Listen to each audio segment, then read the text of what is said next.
Hi friends, welcome to women's nest. இன்றைக்கி நம்ம பார்க்க போகிறது விநாயகர் சதுர்த்தி பூர்ண கொழுக்கட்டை எப்படி செய்கிறதுன்னு பார்க்கலாம். அதுக்கு முன்னாடி நம்ம உமன்ஸ் நெஸ்ட் சேனலை ஃபர்ஸ்ட் டைம் பார்க்குறவங்களா இருந்தீங்கன்னா கீழே இருக்கிற ரெட் கலர் சப்ஸ்கிரைப் பட்டனை ப்ரெஸ் பண்ணிவிடுங்க. பக்கத்தில் இருக்கிற பெல் ஐக்கானையும் கிளிக் பண்ணிவிடுங்க. பூர்ண கொழுக்கட்டை செய்கிறதுக்கு ஃபர்ஸ்ட் கொஞ்சமாக தண்ணியை நல்லா கொதிக்க வச்சுக்கலாம். இதில் கொஞ்சமாக உப்பு சேர்த்து தண்ணியை நல்லா கொதிக்க விடுங்க. கொழுக்கட்டை மாவு பிசைஞ்சிக்கலாம். அதுக்கு 1 கப் அரிசி மாவு எடுத்துருக்கிறேன். இந்த கொழுக்கட்டை மாவு வந்து இப்போ கடையில் எல்லாருக்குமே பேக்கெட்லேயே கிடைக்கிது. நம்ம சூடு பண்ணி வச்சுருக்கோம்ல வெந்நீர், அதை வந்து கொஞ்சம் கொஞ்சமாக ஊற்றி நல்லா மாவு பிசைஞ்சிக்கோங்க. இடியாப்பத்துக்கு மாவு பிழிவோம்ல அந்த பதத்துக்கு, சப்பாத்தி மாவு பதத்துக்கு நல்லா பிசைஞ்சு வச்சுக்கோங்க.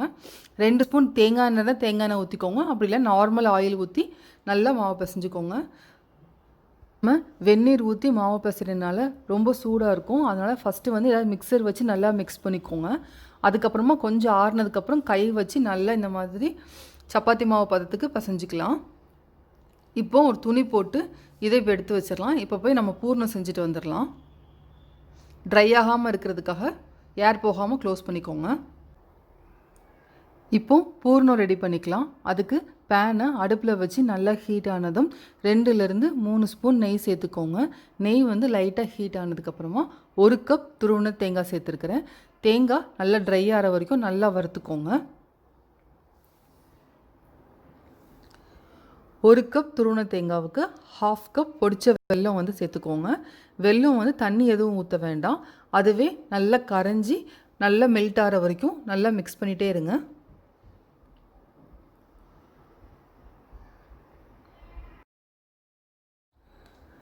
வெல்லம் நல்லா தேங்காவோடு சேர்ந்து இந்த பதத்துக்கு வந்ததுக்கப்புறமா லைட்டாக ஏலக்காய் பொடி நல்லா தூவி விட்டுக்கோங்க.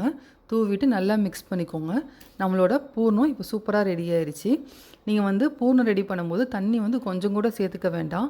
எதுக்காகனா நம்ம கொழுக்கட்டைக்குள்ளே வச்சு வேக வைக்கும்போது இந்த பூர்ணம் வந்து வெளியே வந்துடும் தண்ணி சேர்த்திங்கன்னா. அதுக்காக ஏலக்காய் பொடி சேர்த்து நல்லா மிக்ஸ் பண்ணதுக்கப்புறமா இதை நல்லா இப்போ ஆற வச்சு எடுத்துக்கலாம். இப்போ நம்ம வந்து கொழுக்கட்டை வந்து அச்சு வச்சு எப்படி செய்கிறதுன்னு சொல்லிட்டு பார்க்கலாம்.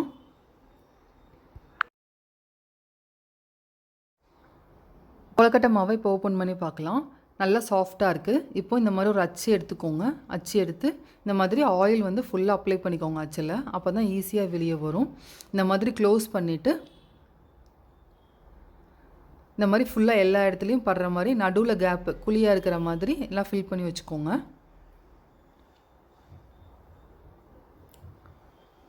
எல்லா இடத்துலையும் நல்லா ஒட்டுற மாதிரி நல்லா பண்ணிக்கோங்க. அப்போ தான் டிசைன்ஸ் வந்து நமக்கு தெரியும்.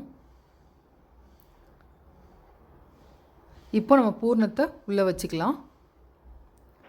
மேலே கொஞ்சம் மாவு எடுத்து நல்லா இந்த மாதிரி க்ளோஸ் பண்ணிக்கோங்க. அவ்வளோதான், நம்ம கொழுக்கட்டை வந்து சூப்பராக ரெடி ஆயிடுச்சு. இப்போ அச்சு ஓப்பன் பண்ணிங்கன்னா கொழுக்கட்டை வெளியே வந்துடும். மாதிரியாக வேறு அச்சு இருந்ததுன்னா நீங்கள் வந்து யூஸ் பண்ணி எல்லா கொழுக்கட்டையும் வந்து இந்த மாதிரி ரெடி பண்ணி எடுத்து வச்சுக்கோங்க. இப்போ நம்ம இட்லி கொப்பரையில் வச்சு இது வந்து ஒரு 15 நிமிஷம் போல் நல்லா வேக வைக்க போகிறோம். நம்ம கொழுக்கட்டையெல்லாம் இப்போ சூப்பராக ரெடி ஆயிடுச்சு. இட்லி கொப்பரையில் 15 மினிட்ஸ் வேக வச்சு எடுத்து வச்சுருக்கிறேன். ரொம்ப ஈஸியாக குயிக்காக ஒரு 15 to 20 மினிட்ஸில் கொழுக்கட்டை ஈஸியாக பண்ணியாச்சு. நீங்களும் இந்த கொழுக்கட்டையை ஒரு தடவை ட்ரை பண்ணி பாருங்கள். இந்த விநாயகர் சதுர்த்திக்கு எல்லாருக்கும் என்னுடைய வாழ்த்துக்கள். ஹாப்பி விநாயகர் சதுர்த்தி. இந்த ரெசிபி உங்களுக்கு பிடிச்சிருந்துச்சுன்னா லைக் பண்ணுங்கள், ஷேர் பண்ணுங்கள். உமன்ஸ் நெஸ்ட் சேனலை சப்ஸ்கிரைப் பண்ணாதவங்க சப்ஸ்கிரைப் பண்ணிவிடுங்க. பக்கத்தில் இருக்கிற பெல் ஐக்கானையும் கிளிக் பண்ணிவிடுங்க.